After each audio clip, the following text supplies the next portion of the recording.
15 ساڵ بەر لە ئێستا ئەم ڕووداوە جیهانی هەژاند. لە ڕووداوێکی بێوێنەدا ئەندامانی ڕێکخراوی قاعیدە هێرشیان کردە سەر هەردوو تاوەری ناوەندی بازرگانی جیهانی لە شاری نیویۆرک و بینای وەزارەتی بەرگری ئەمریکا لە واشنگتن. نزیکەی 3000 کەس لەم هێرشانەدا کوژران.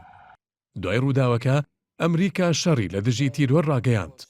کەمتر لە مانگێک دوای ڕووداوەکە بەمەبەستی بنەبڕکردنی تیرۆر ئەمریکا و هاوپەیمانان هێرشیان کردە سەر ئەفغانستان و دەسەڵاتی تالیبانیان ڕووخاند.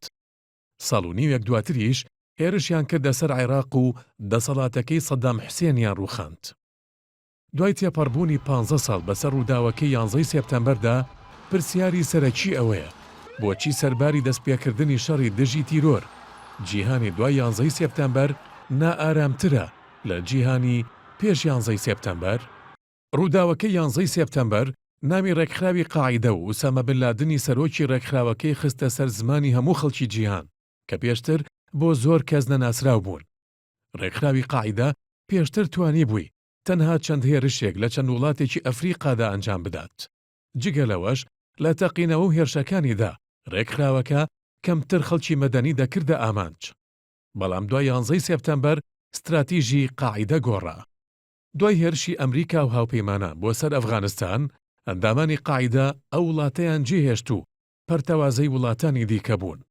ئەمەش ئەو دەرفەتەی بۆ ڕێکخراوەکە ڕەخساند کە لە وڵاتانی دیکەدا زۆرترین ئەندام لە ڕیزەکانیاندا ڕێک بخات.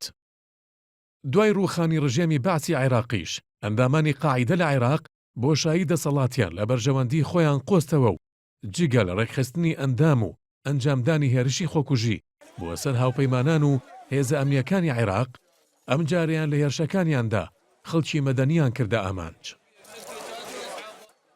ساڵی 2011 ڕووداوەکانی ناسراو بە بەهاری عەرەبی لە وڵاتانی تونس و لیبیا و یەمەن و سووریا بۆشایی دەسەڵاتیان دروست کرد و دەرفەتێکی گەورەیان خستە بەردەم ڕێکخراوی قاعیدە و گروپە هاوشێوەکانی تا ئەو کاتەی لە ساڵی 2013دا ڕێکخراوی داعش لە قاعیدە جیابەوە و گەیشتە ئاستێک کە ئێستا ئەو ڕێکخراوە بە گەورەترین مەترسی بۆ سەرجیهاندا دەنرێت. ئەگەر بەر لە 11 سێپتەمبەر ڕێکخراوی قاعیدە تەنیا لە ئاستێکی بەرتەسکدا مەترسی بوو بۆ سەر بەرژەوەندی هەندێک لە وڵاتان، ئەوە لە ئێستادا داعش و گروپە هاوشێوەکانی بوونەتە هەڕەشە بۆ سەر هەموو جیهان لە ئوستورالیاوە تا ئەمریکا هەر جارە وڵاتێک دەکەنە ئامانجی هێرشەکانیان.